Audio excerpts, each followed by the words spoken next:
Part A asks to use the double angle cosine identity to prove that cosine 1/2 x is square root 1 plus cosine x over 2. So we can start using the double angle identity and rewrite it by substituting x instead of 2 theta. So this gets us 2 cosine squared half of x minus 1. You may be asking, why don't we substitute 1/2 x into 2 theta? Well, if we do this, then we would end up with one of the arguments being x over 4, which is not what we need. So we can continue with our original substitution and rearrange the equation to isolate cosine 1/2 x.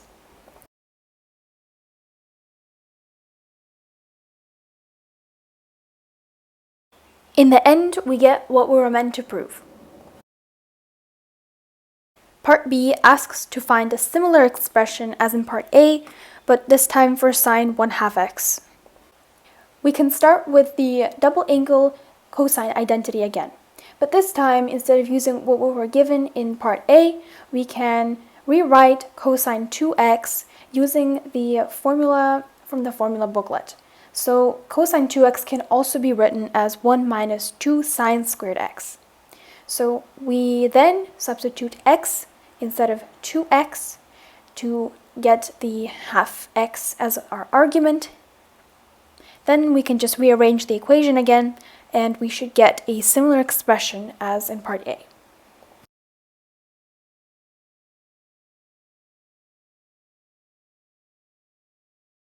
Part C asks to find the value of the definite integral from 0 to pi over 2 of square root 1 plus cosine plus square root 1 minus cosine.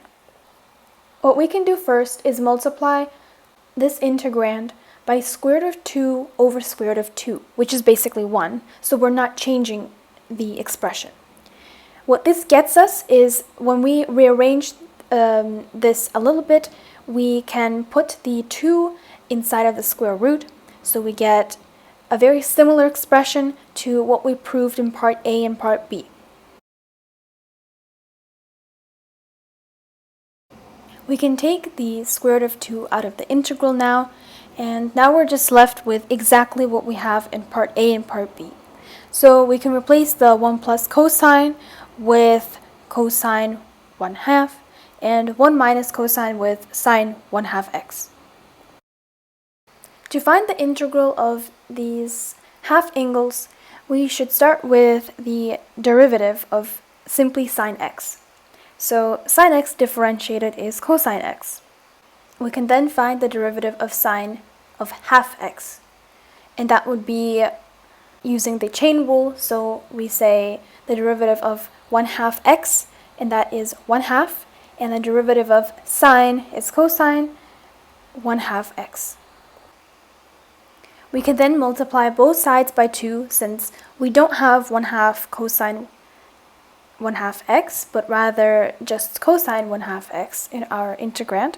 So when we multiply by 2, we get the derivative of sine half x times 2 equals cosine 1/2 x.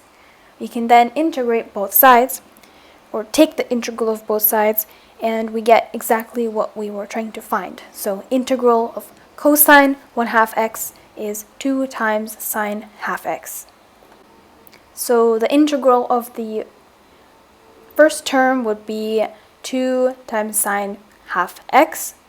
And to find the integral of the second term, we just need to take the minus of it, since the integral of sine is minus cosine.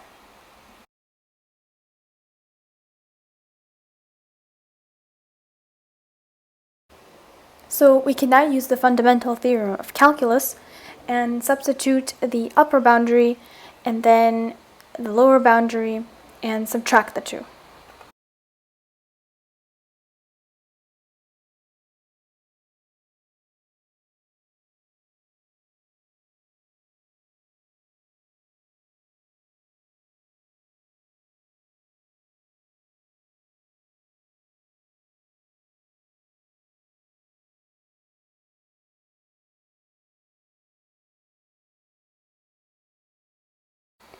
So after the simplification, we get 2 square root of 2.